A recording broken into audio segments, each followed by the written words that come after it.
Klosti ist bei uns hier im Trainingslager. Das Wetter ist gut, die Bedingungen sind top, würde ich sagen. Wie waren die ersten Tage und Trainingseinheiten für dich? Ja, schon sehr knackig. Wir haben ja jetzt nicht mehr so viel Zeit, bis es dann wieder losgeht. Ja, du hast es gesagt, wir haben ja, glaube ich, sehr, sehr gute Bedingungen und von daher können wir uns hier auf ein paar intensive, aber gute Tage freuen. Ja, man muss auch sagen, wirklich schön, dich wieder hier voll mit dabei zu haben bei der Mannschaft. Anfang der Saison war das ja noch gar nicht so selbstverständlich. Du hast dich am ersten Spieltag direkt schwer verletzt und ja, konntest eigentlich keine Partie mehr absolvieren. Ja, wie hast du die letzten Monate die Zeit erlebt, Klosti? Ja, ist nicht immer so eine ganz einfache Phase, sage ich mal. Aber ja, mich hat es sehr gefreut, dass die Mannschaft gerade hinten raus dann ja, sehr, sehr gut gemacht hat. Wir hatten viele sehr gute Ergebnisse und ja, da ist es dann auch ein bisschen leichter mir gefallen. Und ja, zum Ende hin durfte ich ja dann auch wieder bei der Mannschaft mit dabei sein. Das tat dann natürlich auch gut. Und ja, jetzt freue ich mich ja, auf das neue Jahr. Korrigiere mich bitte, wenn ich falsch liege, aber das war wahrscheinlich die zweitschwerste Verletzung nach deinem Kreuzbandriss 2016. Jetzt bist du ein paar Jahre älter. Macht es das leichter, auch wenn es keine einfache Zeit ist, aber macht es das einfacher, damit umzugehen? Ja, schon ein Stück weit. Also es ist zwar nichts Schönes, aber ja, man lernt dann doch mit so einer Situation auch umzugehen. Und ja, ich habe auch viel Unterstützung bekommen und von daher ja, freue ich mich einfach wieder auch auf dem Platz zu sein. Du hast dich in jedem Fall stark zurückgekämpft, warst am Ende ja, wieder bei der Mannschaft mit dabei und es hat sogar für die Nominierung für die WM bei Hansi Flick gereicht. War das ein Thema, womit du dich beschäftigt hast oder kam das wirklich komplett überraschend?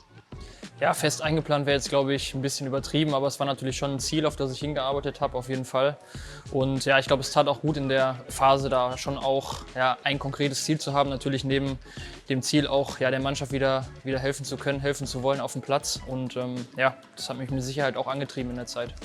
Ja, auch wenn es für Deutschland leider nicht für die K.O.-Runde gereicht hat, muss man sagen, ja, dass du in deinen 2 Einsätzen wirklich richtig starke Leistung gezeigt hast. Man hat gesehen, warum dich Hansi Flick mitgenommen hat. Du konntest dein Tempo auf den Platz bringen.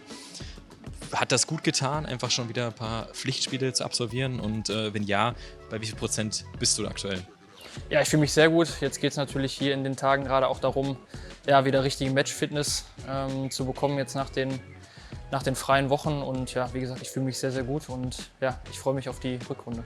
Also zwickt aktuell gar nichts mehr und du kannst das Trainingslager wirklich voll nutzen, wieder an deinen persönlichen Themen und Stärken zu arbeiten, richtig? Genau so ist es. Du hast bereits erwähnt, die Mannschaft hat sich wirklich stark zurückgekämpft in den letzten Wochen und Monaten vor der WM-Pause.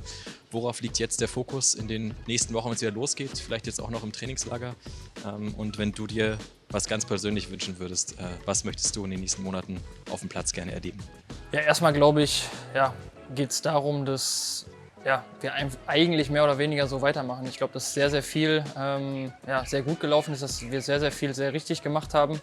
Und ja, ich glaube, das wird trotzdem eine große Herausforderung, daran direkt anzuknüpfen, dass man direkt wieder da ist. Wir haben direkt mit dem FC Bayern natürlich einen sehr, sehr starken Gegner, wo wir natürlich ja, auch wieder die Leistung zeigen müssen, um gegen diese Mannschaft auch was zu holen. Aber ja, ich habe hier auch einen sehr, sehr guten Eindruck von der Mannschaft jetzt nach den ersten Tagen und deswegen bin ich da auch sehr zuversichtlich, ja, dass wir da auch wieder gut reinkommen jetzt in die Bundesliga. Und sonst für mich persönlich, ja, was wünsche ich mir? Ich glaube zuallererst mal, dass ich gesund bleibe, dass wir gesund bleiben, dass wir da möglichst von größeren Verletzungen auch verschont bleiben als Mannschaft. Und ja, ich hoffe einfach, dass wir daran anknüpfen können, was wir jetzt ja, in den Wochen vor der Pause gezeigt haben. Und dann ja, bin ich mal gespannt, wofür das reicht. Ja, das klingt gut, Klosti. Wir wünschen dir auf jeden Fall, dass du gesund bleibst in den nächsten Monaten und freuen uns drauf, in der Rückrunde wieder gemeinsam mit dir anzugreifen. Vielen Dank dir.